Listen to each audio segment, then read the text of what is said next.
funny, I always have a pretty good idea of when I'm about to embark on an episode that I think is going to get misunderstood or misinterpreted. This is going to be one of those, all right? Good morning to you. Good Wednesday morning. I'm Dejan Kovacevic of DK Pittsburgh Sports. This is Daily Shot of Steelers. It comes your way bright and early every weekday if you're into hockey and or baseball. I also offer daily shots of Penguins and Pirates, the other two teams in town I cover, and I hope you'll have a chance to check those out as well. Justin Fields will be very difficult to keep on the sideline for a full 17-game NFL schedule this fall. Now, when I say that, and this is what I'm referencing when I say, being a stance that's not necessarily clear to everyone, I am not advocating that he supplants Russell Wilson in this. I'm certainly not advocating that he participates in special teams, as he has laughed off himself. He's not going to be doing that. And in truth, I'm not advocating anything at all. What I am stressing here is that it's abnormal beyond words for a football coach at any level of this wonderful game to have a talent like that and to hold him out completely from the proceedings. That's it. That's the beginning and the end of my point, and everything I'm about to say from here is just, filling in the color by numbers on the page. And I think back to when I was covering high school football in this area and watching a Terrell Pryor out at Jeanette or a Tyler Boyd in Clairton or any number of future stars out in Aliquippa. The way this worked is you had the superior athlete on one side and there was no answer for him on the other side. It's the way football is played pretty much until you get to the NFL. It even works that way for the most part when you're talking about special talents in college.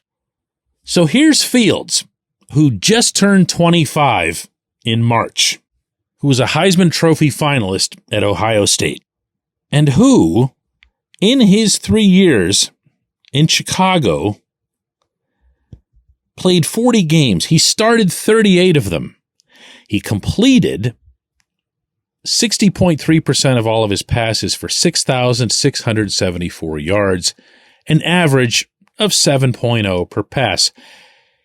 He threw for 40 touchdowns over 3 seasons. On the ground, he was broadly considered among the most electric runners in the NFL, regardless of position. And he rushed for 2,220 yards on 356 carries and an additional 14 touchdowns, including a 67-yarder in 2022. The current projection for all of those numbers in the year 2024 is 0, 0, 0, 0, 0, 0, and a career-long 0-yard touchdown run. I mean, this is the part of this whole scenario that I can't get past. I can listen to Mike Tomlin and then later Arthur Smith echoing that Wilson is in the pole position.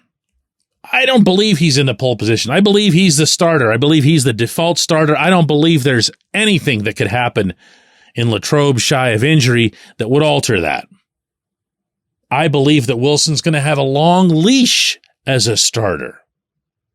What I don't believe and what I can't fathom after a lifetime of covering football is that football coaches will allow someone of this capability, of this demonstrated capability, to just stand next to them for 3.5 hours, holding a clipboard and offering sage advice. That doesn't add up for me. That's not the same as Mitch Trubisky doing it.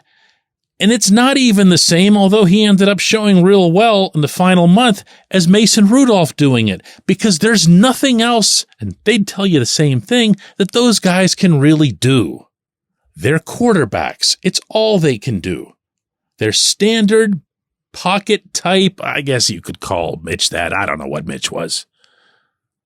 Pocket type quarterbacks who aren't equipped to be a threat to you in any other capacity. Now, before anyone misinterprets this part, no, I'm not advocating some sort of slash nonsense either. He's not going to line up at wide receiver. He's not going to line up at running back. And you're not going to see a Taysom Hill thing where, Wilson gets 2 drives and then Fields gets another. But I just can't wrap my head around him standing there. Just standing there. It's not the same thing as what we've seen with backup quarterbacks here for a long, long time. Now, I know, as I'm saying this, all you're coming back with is, well, what, dude? What do you want him to do out there? You just scratched pretty much everything off the list. Well, I don't know that I have or haven't. I do know that there are theories, and I've heard some of these bounced around inside the walls on South Water Street, that Fields could be utilized in unconventional ways. That because of his established skill set, and because Smith is apparently, according to the players and the conversations I've had with him, obsessed with not having any tells to his offense and keeping it as unpredictable as possible. Listen, I'm just pulling this one out of the hat, okay? Ride with me. But you can have Wilson taking the snap. You could also have Fields just basically standing right next to him. There's nothing illegal about that formation. You can just say he's a running back or it's a potential pitch or whatever. You don't have to have an excuse for it. And in the process, he can pretty much scare the living hell out of a defense. He just can. If he's to Wilson's right, Wilson pitches to him. There's a lot of different ways he can hurt you, and there's a lot of different ways that your defense will not be prepared for that eventuality, even if it's been shown on film from a previous week. You're not going to be comfortable in that setting. You following me now on this? A little bit more? Okay.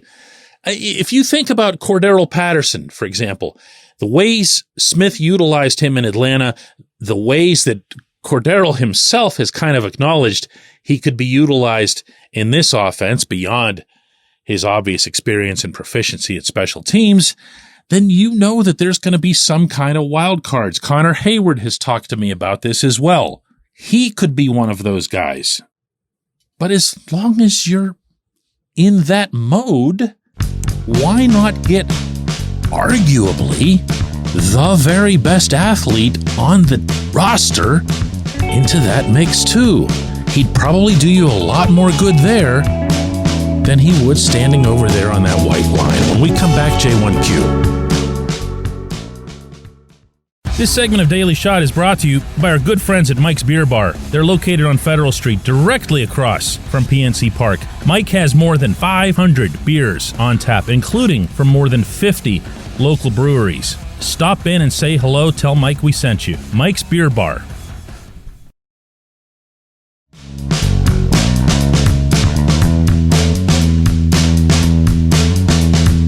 Man, I'm telling you, I'm kind of cringy about this reaction that I'm going to get to that opening segment, because I'm not saying that you should ignore all of his turnovers in Chicago and that he's a better quarterback than Wilson and he's the future of the franchise or anything else. All I'm saying is that it goes against the fiber of every coach's being to keep someone like that on the sideline. And it might, therefore, be incumbent on them to find a way to ensure that doesn't happen. Today's J1Q comes from Denny, who says, DK, the true beauty of this offseason is in the ambiguity. That's really good. Nobody has any idea what to expect, and I suspect that whatever offense opponents game plan for, there's going to be a counter.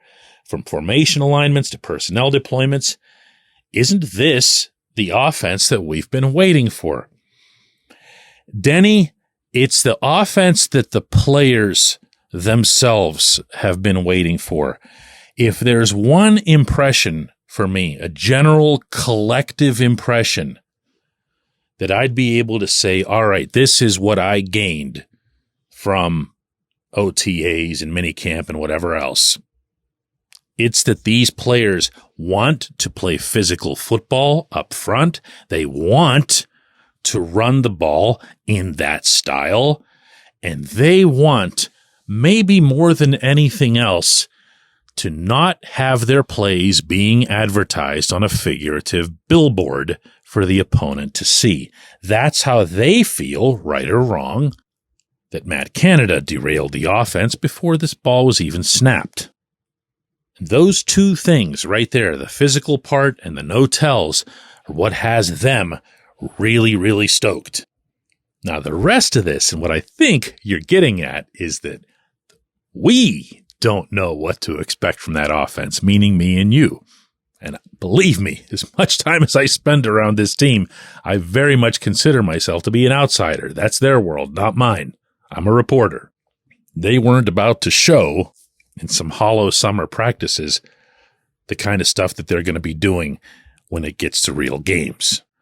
Also, and important, they have decisions to make about, as you alluded to, the personnel deployments involved. So they can't really put that offense on display right now, even if they wanted to. But I do have some good news on that front.